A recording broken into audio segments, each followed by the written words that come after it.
والی سرکار نے اگر واقعی پھونک لگا کے اس لنگڑے کو سیدھا کر دیا ہے تو آغا خان ہاسپٹل میں کیوں نہیں بیٹھ جاتا بھائی؟ تو آتی ہے جہاں آپ کو عقیدت ہو.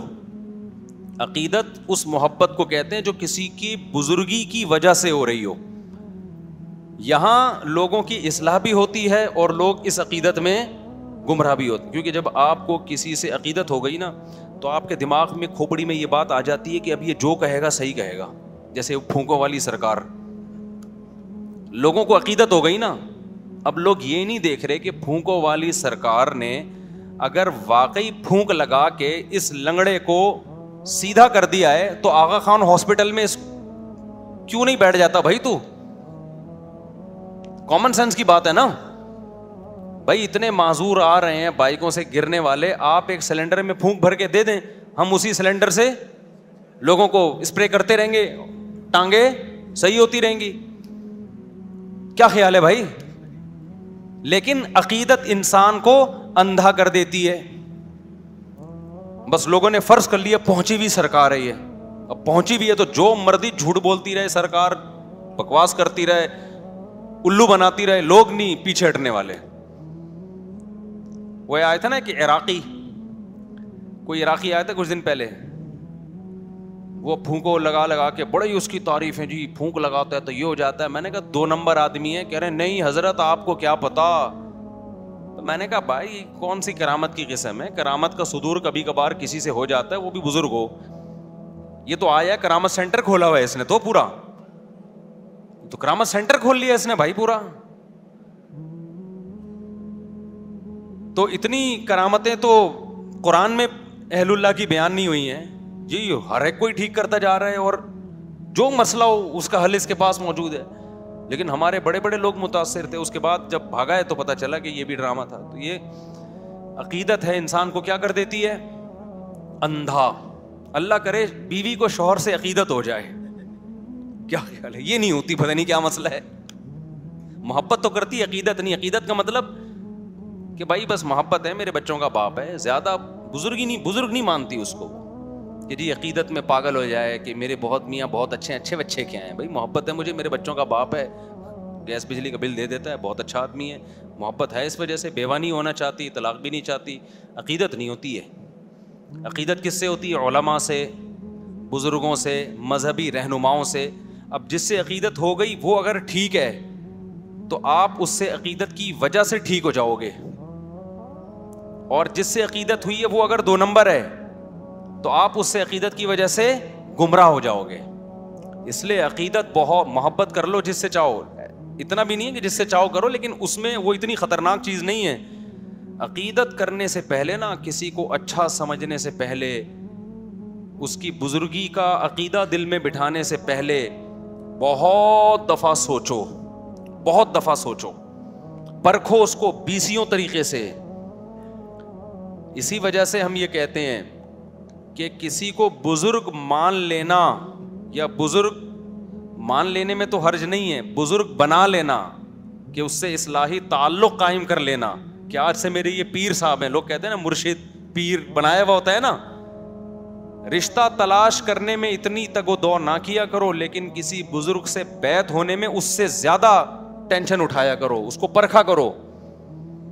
سمجھتے ہو کہ نہیں سمجھتے؟ لوگ بیعت ہوتے ہیں نا, فلاں بزرگ کے ہاتھ پہ بیعت ہو گیا, اس سے اصلاح لے رہا ہوں, یہ بہت مبارک عمل ہے, اس کے بڑے فائدے ہوتے ہیں. لیکن یہ جب مبارک عمل ہے جب جس کے ہاتھ پہ بیعت ہو رہے ہو وہ 2 نمبر آدمی نہ ہو, وہ کیا ہو؟ وہ 1 نمبر ہو. اس کے پاس علم بھی کامل ہو اور عمل بھی کامل ہو اور اصلاح کرنا بھی جانتا ہو اور سوسائٹی کا بھی علم ہو. 4 چیزیں ہیں اس زمانے میں کسی کو بزرگ بنانے کے لیے.